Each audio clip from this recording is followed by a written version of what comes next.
5, 4, 3, 2, 1. Assalamualaikum. Selamat datang di channel Muhammad Imam Suwiji. Bismillahirrahmanirrahim. Assalamualaikum warahmatullahi wabarakatuh.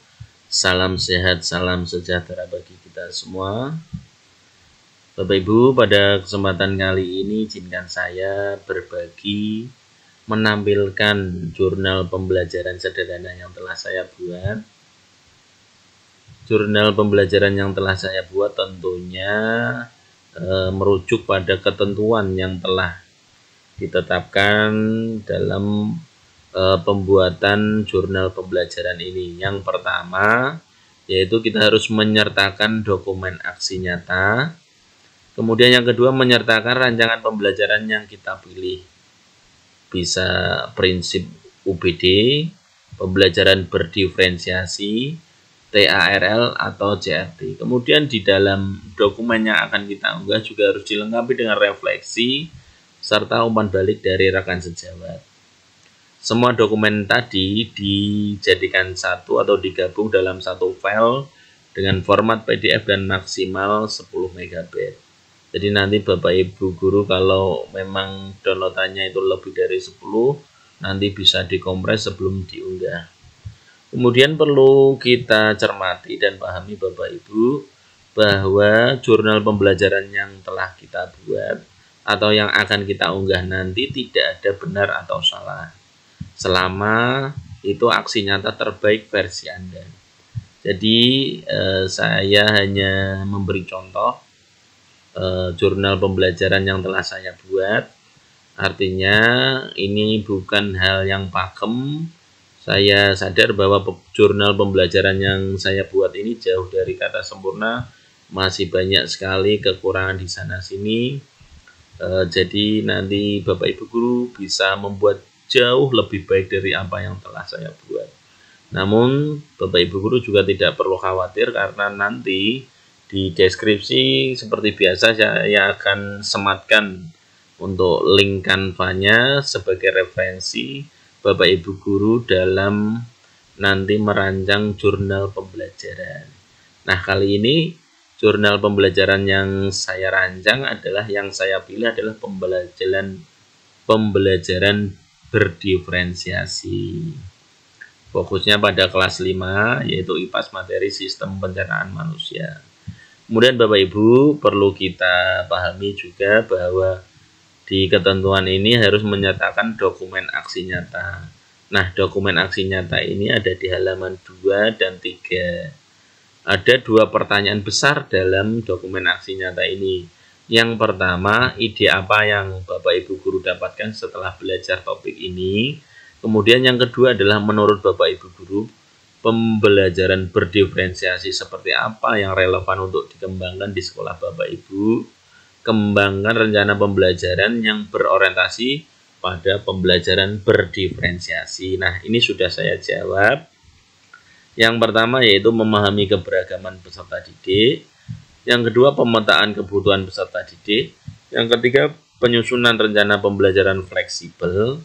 Dan yang keempat adalah penilaian yang beragam.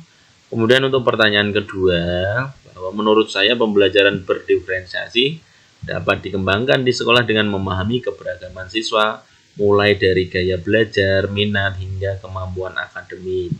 Modul ajar harus memuat tujuan pembelajaran yang jelas, menyajikan konten yang bervariasi dan disesuaikan dengan tingkat pemahaman peserta didik, serta menggunakan metode pembelajaran yang berpusat pada peserta didik seperti diskusi, kelompok, dan tentu saja proyek dan seterusnya. Ini nanti bisa Bapak Ibu Guru baca sendiri. Kemudian selanjutnya, nah setelah tadi menyertakan dokumen aksi nyata, yang kedua adalah menyertakan rancangan pembelajaran yang dipilih.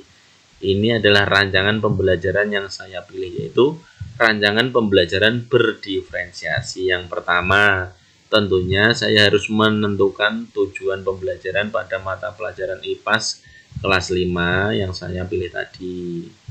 Kemudian yang kedua menyusun modul acara yang dapat disesuaikan dengan kebutuhan peserta didik baik dari segi konten, proses maupun produk hasil. Yang ketiga, menentukan berbagai penilaian baik formatif maupun sumatif. Nah, di sini ada salah ketik, nanti bisa Bapak Ibu guru perbaiki, yang dapat menggambarkan kemampuan peserta didik secara komprehensif, bukan hanya dari satu aspek saja.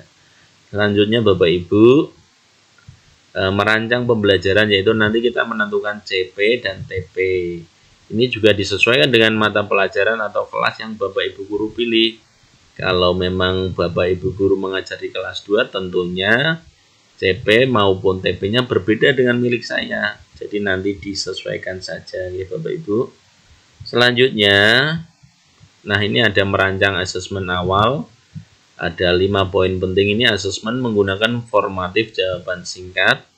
Kemudian yang kedua, membuat pertanyaan terbuka. Yang ketiga, menyampaikan instruksi kepada siswa. Yang keempat, meminta siswa menjawab pertanyaan sesuai dengan pengetahuan mereka. Dan yang kelima adalah contoh pertanyaan pemantiknya atau contoh pertanyaan terbukanya. Bagaimana makan dan minum membantu kita tetap hidup dan beraktivitas. Kemudian bagaimana perjalanan makanan dalam tubuh kita, serta bagaimana manusia dapat tumbuh besar dan berkembang. Nah, ini hanya contoh ya Bapak Ibu. Selanjutnya, setelah ini apa? Setelah ini adalah modul ajar, kita tuliskan di dalam dokumen ini. Nah, ini adalah modul ajar yang telah saya copy pastekan dari Word, kemudian saya paste di sini. Ini terdiri dari kegiatan pendahuluan, kemudian juga ada kegiatan inti, dan tentunya nanti ada kegiatan penutupnya. Nah, setelah rancangan kegiatan pembelajaran, kemudian ketentuan selanjutnya adalah kita harus menyertakan refleksi. Di sini ada contoh refleksi yang telah saya buat, misalnya pemilihan konten yang bervariasi sangat membantu peserta didik dalam memperkuat pemahaman teoritis. Namun, perbedaan kemampuan peserta didik perlu diakomodasi lebih lanjut dengan menyediakan dukungan tambahan bagi yang memerlukan dan tantangan tambahan bagi peserta didik yang lebih mampu. Selanjutnya, selain refleksi, juga harus ada umpan balik dari rekan sejawat. Nah, di sini nanti bisa diberi foto dari rekan Bapak Ibu.